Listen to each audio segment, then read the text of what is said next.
Hello students, class 10th में आपका बहुत बहुत स्वागत है। आज मैं आपको इस वीडियो में चैप्टर नंबर 3 के इम्पॉर्टेंट एमसीक्यू कराने वाला हूं। तो इस वीडियो में टोटल 7 प्रश्न कराऊंगा जो एग्ज़ाम में अक्सर कर पूछे जाते हैं और वीडियो में अंत तक बने रहिएगा। प्रत्येक प्रश्न आपको बहुत अच्छे से समझ आने वाला है। तो आइए प्रश्न नंबर 1 को पढ़ लेते हैं कि समीकरण युग्म मतलब होता है जोड़ा। तो यहां पर आपको टोटल 2 समीकरण दिए हैं और आपको बताना है x प्लस वाई बराबर खाली जगह का मान ज्ञात कीजिए। मतलब आपको x प्लस वाई का मान ज्ञात करना है। यहां पर आपको 4 विकल्प दिए हैं। तो आइए सबसे पहले जो आपको दिया है वो लिख लेते हैं। तो यहां पर हमें 2 समीकरण दिए थे, दोनों को मैंने लिख लिया। इसे मैं मान लेता हूं समीकरण नंबर 1 और इसे मैं मान लेता हूं समीकरण नंबर 2। अब आपको करना क्या है वो चीज अच्छे से समझना है। यहां आपको मान ज्ञात करना है x प्लस वाई। तो यहां प्लस का चिन्ह ये बताता है कि इन दोनों समीकरणों को जोड़ देना है। अगर यहां प्लस है तो समीकरण 1 में समीकरण 2 को हम क्या कर देंगे, जोड़ देंगे। इसी प्रकार से अगर यहां माइनस होता तो समीकरण 1 में से समीकरण नंबर 2 को मैं घटा देता। तो यहां प्लस है तो हम दोनों को जोड़ देते हैं। तो 3 में 2 जोड़ेंगे कितना आएगा, 5x। प्लस है तो क्या आएगा, प्लस 3 में 2 को जोड़ेंगे कितना आएगा, 5y बराबर 7 और 3 कितना हो जाएगा, 10। तो मुझे मिल गया 5x प्लस 5y बराबर 10। लेकिन मुझे मान ज्ञात करना है x प्लस वाई का। तो आइए आगे हम हल कर लेंगे इसे। यहां भी 5 दिया है, यहां भी 5 दिया है, तो 5 क्या आ जाएगा, कॉमन। तो यहां से मैं 5 कॉमन ले लेता हूं। कॉमन का मतलब होता है भाग देना। तो 5 का जब मैं पहले पद में भाग दूंगा तो 5 से 5 कट जाएगा, क्या बचेगा, x। प्लस है तो प्लस, ये 5 से 5 ये भी कट जाएगा तो क्या बचेगा, y बराबर कितना आएगा, 10। मुझे मान ज्ञात करना था x प्लस वाई का। तो 5 को भी बराबर के उधर ले जाना है। इन दोनों के बीच कोई चिन्ह नहीं गुणा, और गुणा वाली संख्या को जब बराबर के उधर हम ले जाएंगे, गुणा वाली संख्या को बराबर के जब हम इधर लाएंगे तो भाग में जाएगा। भाग मतलब बटे में आ जाएगा। तो इधर क्या बचेगा, x प्लस वाई। क्या बचेगा, x प्लस वाई। तो 5 का हम भाग दे देंगे 10 में, तो 5 दूनी कितना होगा, 10। तो x प्लस वाई का मान कितना आ जाएगा, 2। और ये आपका विकल्प कौन सा होगा, विकल्प नंबर सी। तो आंसर में आपको लिख देना है सी। अब बढ़ते हैं प्रश्न नंबर 2 की ओर। तो प्रश्न नंबर 2 यहां पर दिया है कि समीकरण युग्म, मतलब यहां भी आपको टोटल 2 समीकरण दिए गए हैं और आपको x माइनस वाई का मान ज्ञात करना है। तो सबसे पहले जो समीकरण दिए हैं उसे हम लिख लेंगे। तो क्या आएगा, 55x प्लस का 53y बराबर 4। इसे मैं मान लेता हूं समीकरण नंबर 1। और दूसरा दिया है आपको 53x प्लस का 55y बराबर आपको दिया है 6। इसे मैं मान लेता हूं समीकरण नंबर 2। तो 2 समीकरण यहां पर दिए थे, मैंने दोनों को लिख लिया। अब इन्हें हल किस प्रकार से करना है, तो मैंने पहले प्रश्न में जैसे बताया था वैसा यहां करना है। यहां माइनस का चिन्ह दिया है तो माइनस का मतलब होता है घटाना। तो समीकरण 1 में से हम समीकरण नंबर 2 को घटा देंगे।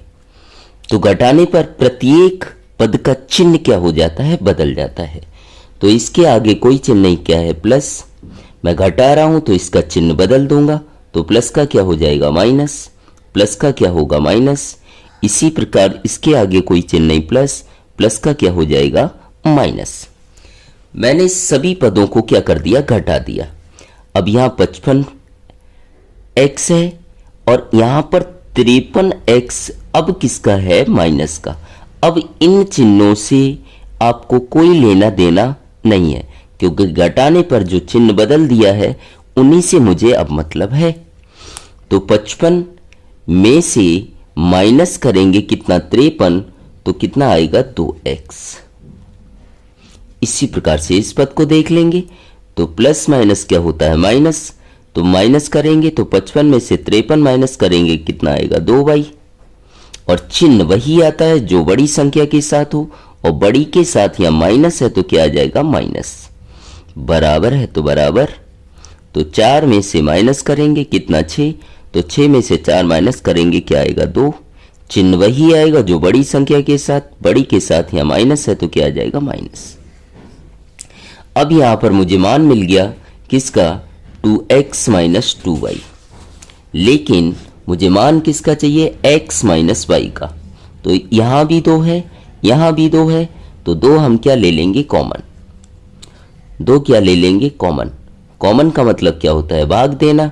तो ये 2 का भाग जब मैं पहले पद में दूंगा तो 2 से 2 कट जाएगा, क्या बचेगा x। माइनस है तो क्या आएगा माइनस। इसी प्रकार से 2 का भाग जब मैं इस पद में दूंगा तो 2 से ये 2 कट जाएगा, क्या बचेगा y। बराबर -2 जैसे का तैसा। अब मुझे x माइनस y का मान ज्ञात करना था, तो 2 को बराबर के उधर ले जाऊंगा, तो इन दोनों के बीच कोई चिन्ह नहीं, क्या आएगा गुणा। और गुणा वाली संख्या को जब बराबर के उधर ले जाऊंगा तो किस में पहुंचेगी भाग में। तो -2 है तो -2। गुणा वाली संख्या को मैं बराबर के इधर ला रहा हूं तो भाग में जाएगी, भाग मतलब बटे में, तो क्या आ जाएगा 2। इधर क्या बचेगा x माइनस वाई, क्या बचेगा x माइनस वाई। अब 2 से 2 को भाग दे दूंगा तो 2 एकम क्या हो जाएगा 2। बराबर क्या आएगा माइनस का 1। इस प्रकार से आपका ये विकल्प होगा ए। यही आपका क्या हो जाएगा आंसर। अब बढ़ते हैं प्रश्न नंबर 3 की ओर। तो प्रश्न नंबर 3 यहां पर दिया गया है कि समीकरण x बटे 2 माइनस y बटे 3 बराबर 1 को प्रमाणित स्वरूप में लिखना है। तो सबसे पहले हम समझ लेते हैं प्रमाणित स्वरूप क्या होता है। तो प्रमाणित स्वरूप होता है ax plus by plus c बराबर 0। ये आपका कहलाता है प्रमाणित स्वरूप। मतलब बराबर के दूसरे पक्ष में हमेशा आपको क्या लाना है 0 लाना है। तो आइए हल करते हैं। देखिए प्रश्न बहुत आसान है, तो स्टार्ट करते हैं। सबसे पहले आपको जो दिया गया है उसे हम लिख लेंगे। तो x बटे 2 माइनस y बटे 3 बराबर क्या दिया गया है यहाँ पर 1। तो सबसे पहले जब यहाँ बटे में संख्याएं दी हों, बीच में माइनस या प्लस दिया हो, तो क्या करना है तिरछा गुणा करना है। तो x का गुणा 3 में करेंगे, क्या आएगा 3x। माइनस है तो माइनस, 2 का गुणा y में करेंगे, क्या आएगा 2y। बटे है तो बटे। अब ध्यान रखना है जब भी हम तिरछा गुणा करते हैं बीच में माइनस हो या प्लस हो तो नीचे का गुणा नीचे जरूर किया जाता है।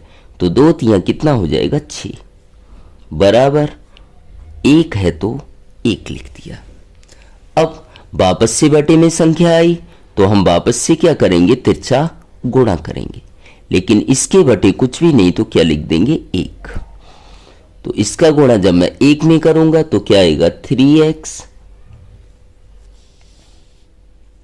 माइनस 2y बराबर 1 का गुणा मैं 6 में करूंगा तो क्या आ जाएगा 6। लेकिन मैंने आपको बता रखा है कि प्रमाणित स्वरूप क्या होता है कि ax plus by plus c बराबर 0।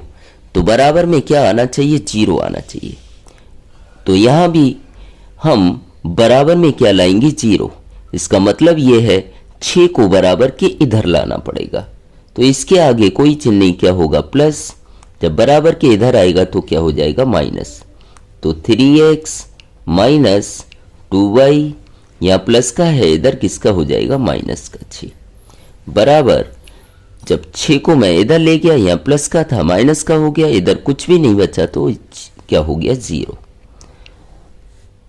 तो यहां पर ये रूप बन गया ax plus by plus c बराबर 0। यहाँ चिन्ह कुछ भी हो सकते हैं, बराबर में 0 हो गया तो यही आपका क्या कहलाएगा, प्रमाणित स्वरूप।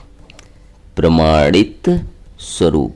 और ये प्रश्न एग्जाम में बहुत पूछा गया है। यही आपका क्या कहलाएगा, आंसर।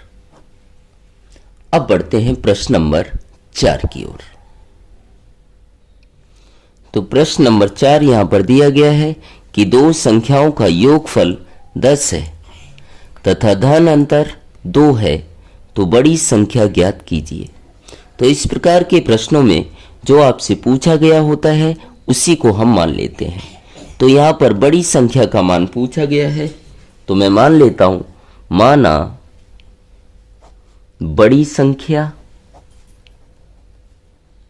बराबर x, और मैं एक छोटी संख्या मान लेता हूं क्योंकि एक बड़ी होगी तो दूसरी छोटी, तो छोटी संख्या में मान लेता हूं यहां पर y। यहां पर दो संख्याएं दी थी और बड़ी संख्या का मान पूछा था, तो मैंने बड़ी संख्या को x मान लिया और छोटी संख्या को y मान लिया। अब क्या कह रहा था प्रश्न में कह रहा है कि दो संख्याओं का योगफल 10 है। तो योगफल कितना दिया है, 10।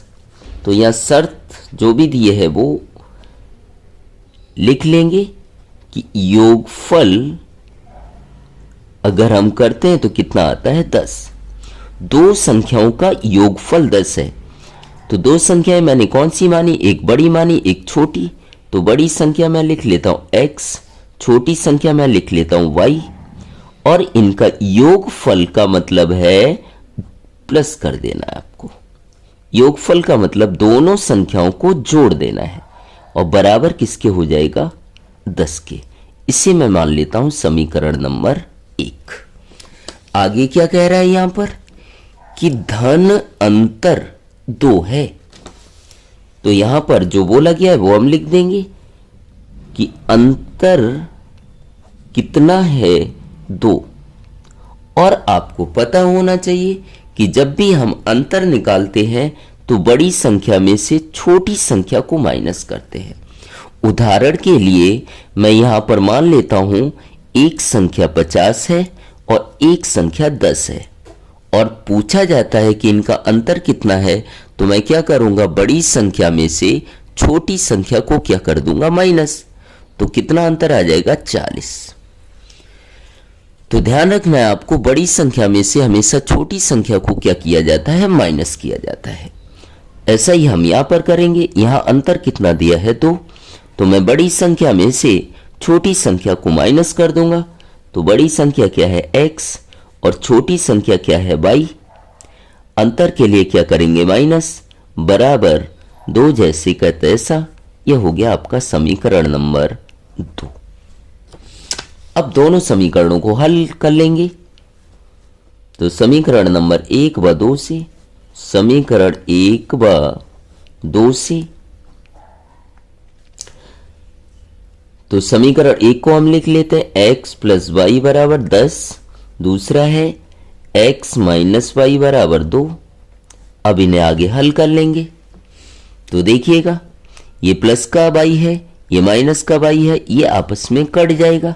क्यों कट जाएगा, देखिएगा, 2 माइनस 2 अगर मैं करता हूं तो आंसर क्या आता है, 0। इसका मतलब ये हुआ कि अगर संख्याएं समान हैं और माइनस का चिन्ह है तो क्या आएगा, 0 आएगा। या हम दूसरी भाषा में बोल सकते हैं, इसके आगे कोई चिन्ह नहीं, प्लस। संख्याएं समान हो, चिन्ह अलग अलग हो तो आंसर क्या आएगा, 0। संख्याएं यहां पर कैसी हैं, समान, चिन्ह कैसे हैं, अलग अलग, तो आंसर क्या आएगा, 0, अर्थात कट गया। आगे हल करें तो एक x ये है, एक x ये है, तो एक में एक दो जोड़ देंगे, कितना आएगा, 2 आएगा।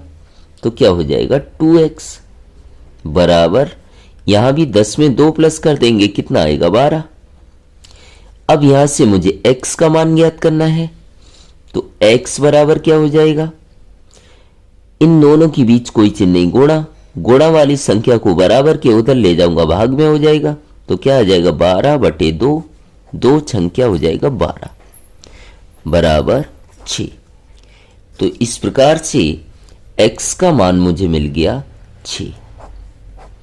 तो यहां हम देखेंगे x कौन सी संख्या मैंने मानी थी, तो x यहां पर बड़ी संख्या है और मुझसे बड़ी संख्या का मान ही पूछा गया था। बड़ी संख्या ज्ञात करो, तो बड़ी संख्या बराबर क्या है x। यहां पर हम देख लेंगे कि बड़ी संख्या बराबर क्या है x, और x का मान कितना आया 6। तो यहां पे लिख देंगे बड़ी संख्या बराबर x बराबर 6। यही आपका क्या हो जाएगा आंसर। अब बढ़ते हैं प्रश्न नंबर 5 की ओर। तो क्वेश्चन नंबर 5 यहां पर आपको दिया है कि 2 अंकों की एक संख्या में इकाई का अंक x तथा दहाई का अंक 5 है, तो वह संख्या ज्ञात करो। तो इन प्रश्नों को समझने के लिए आपको सबसे पहले कुछ चीजें रफ में समझनी पड़ेंगी। उदाहरण के लिए मैंने 2 अंकों की एक संख्या मान ली 42, तो इसमें ये इकाई का अंक होगा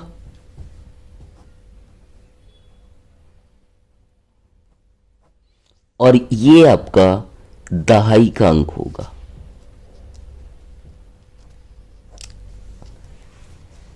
ये संख्या बनी कैसे वो मैं आपको बता देता हूं। ये इकाई का अंक है और ये दहाई का अंक है, दोनों के आगे आपको 1 लिख लेना है। अब देखिएगा इकाई के बाद यहां एक भी संख्या नहीं है, तो इकाई में क्या रहेगा 1। दहाई में देखिए दहाई के अंक के बाद कितने अंक हैं, यहां पर 1 अंक है, तो कितना आ जाएगा 10।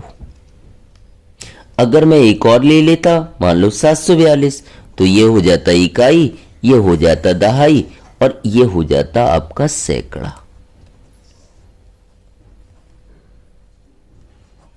तो यहां 1 है तो 1, तो सैकड़ा वाले अंक के बाद कितने अंक हैं, यहां पर 2 अंक हैं, तो यहां कितना आ जाएगा 20 आ जाएगा। तो आपको ध्यान रखना है इकाई में 1 होगा, दहाई में 10 होगा और सैकड़ा में कितना होगा 100 होगा। अगर इतना आपको समझ आ गया तो एकदम आसान भाषा में मैं आपको सिखा देता हूं। तो यहां पर क्या कह रहा था कि 2 अंकों की एक संख्या में इकाई का अंक x है, तो यहां लिख लेंगे इकाई का अंक बराबर x, कोमा दहाई का अंक, दहाई का अंक बराबर कितना है 5। 2 अंकों की संख्या में इकाई का अंक कितना दिया है x, वो मैंने यहां पर लिख लिया। दहाई का अंक कितना दिया है 5, तो दहाई का अंक मैंने 5 लिख लिया। तो यहां पर संख्या ज्ञात करनी है, तो 2 अंकों की संख्या ज्ञात करनी है। 2 अंकों की संख्या, तो देखिए आपको किस तरीके से करना है। 2 अंकों की संख्या में इकाई और दहाई के अंकों की जब भी बात की जाए तो आपको सबसे पहले क्या करना है, इकाई और दहाई के अंकों को जोड़ देना है। 2 अंकों की संख्या अगर ज्ञात करनी है तो इकाई और दहाई के अंकों को क्या कर देना है, जोड़ देना है। अब मैंने आपको क्या बताया था, इकाई में कितना होता है 1, दहाई में कितना होता है 10। तो इकाई में 1 से गुणा कर देना है और दहाई में 10 से गुणा कर देना है, बस सिंपल है। तो बराबर 1 है तो क्या आएगा 1 गुणा इकाई का अंक यहां पर क्या दिया है x, तो इकाई की जगह में x लिख देता हूं, प्लस है तो क्या आएगा प्लस। दहाई का अंक कितना दिया है 5, तो मैं यहां 5 लिख देता हूं, गुणा 10 जैसे का तैसा। तो x का गुणा 1 में करूंगा x आएगा, प्लस 10 पंजे कितना हो जाएगा 50। तो वो दो अंकों की संख्या क्या आएगी x प्लस 50। अब बढ़ते हैं प्रश्न नंबर 6 की ओर। तो प्रश्न नंबर 6 यहां पर कह रहा है कि दो अंकों की एक संख्या में दहाई का अंक 7 है, दोनों अंकों का योगफल इकाई के अंक का 8 गुना है, तो वह संख्या ज्ञात करो। तो यहां भी इकाई और दहाई के अंक की बात की गई है, तो इसमें सबसे पहले हमें मान लेना होगा, तो सबसे पहले मुझे इकाई और दहाई के अंक मान लेने हैं। तो माना इकाई का अंक बराबर क्या है x, इसी प्रकार से दहाई का अंक बराबर कितना है 7 है। अब प्रश्न को देख लेते हैं। प्रश्न में क्या कह रहा है कि दो अंकों में दहाई का अंक क्या है 7, और दहाई के अंक को मैंने क्या माना 22 माना है, लेकिन प्रश्न में 7 दिया है, तो 22 बराबर क्या हो जाएगा 7 हो जाएगा। अब दोनों अंकों का योगफल, अब शर्त के अनुसार आपको चलना है। दोनों अंकों का योगफल जैसा कह रहा है वैसा ही आपको करना है। तो दोनों अंकों का योगफल कर देंगे x और y का हम क्या कर देंगे योगफल। दो अंक मैंने क्या माने इकाई और दहाई के माने, तो यहां पे क्या कहा दोनों अंकों का योगफल, तो मैंने इकाई और दहाई के अंकों का क्या कर दिया योगफल। इकाई के अंक का, तो इकाई का अंक मैंने क्या माना x का 8 गुना है। गुना का मतलब क्या होगा गुणा, कितना गुना है 8 गुना। अब ये दोनों क्या हो जाएंगे बराबर। अब आगे हल कर लेते हैं। x का तो मुझे मान पता नहीं है, तो x जैसे का तैसा, प्लस है तो प्लस, y का मान यहां कितना दिया है 7, तो y की जगह में 7 लिख देता हूं, बराबर यहां पर 8 का गुणा x से करेंगे क्या आएगा 8x। अब x और x को एक पक्ष में कर लेंगे, तो इसके आगे कुछ नहीं, प्लस बराबर के इधर जाएगा, किसका हो जाएगा माइनस का। 7 है तो क्या आएगा 7। तो 8x में से x माइनस करेंगे कितना आएगा 7x, और 7 जैसे का तैसा। मुझे x का मान निकालना है, इन दोनों के बीच कोई चिन्ह नहीं कोड़ा, तो क्या आएगा 7, ये ऊपर वाला कहां जाएगा नीचे, बराबर क्या हो जाएगा x। तो 7 से ये 7 कट जाएगा एक बार, मतलब x बराबर कितना आया 1 आया। अब चलते हैं आगे कि वह संख्या ज्ञात करो। तो संख्या बराबर, मैंने आपको बताया था कि संख्या ज्ञात करने के लिए आपको क्या करना है, इकाई और दहाई के अंकों को यहां पर जोड़ देना है।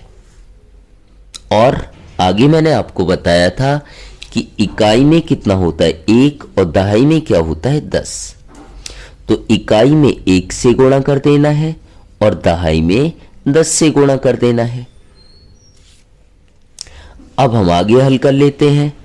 1 है तो क्या आएगा 1, गुणा है तो गुणा, इकाई का अंक मैंने क्या माना था x, और x का मान कितना आया 1, प्लस दहाई का अंक मैंने माना है 22, जिसका मान दिया है 7, तो मैं लिख दूंगा 7 गुणा 10। तो 1 एकम क्या हो जाएगा 1, प्लस 7 दहाई कितना हो जाएगा 70, और 70 में 1 जोड़ेंगे कितना आएगा 71। यही आपका क्या होगा आंसर। उम्मीद करता हूं आपको सारे के सारे प्रश्न अच्छी तरीके से समझ आए होंगे, और इस चैप्टर के बाकी के और मैं MCQ 2 पार्ट में कराने वाला हूं।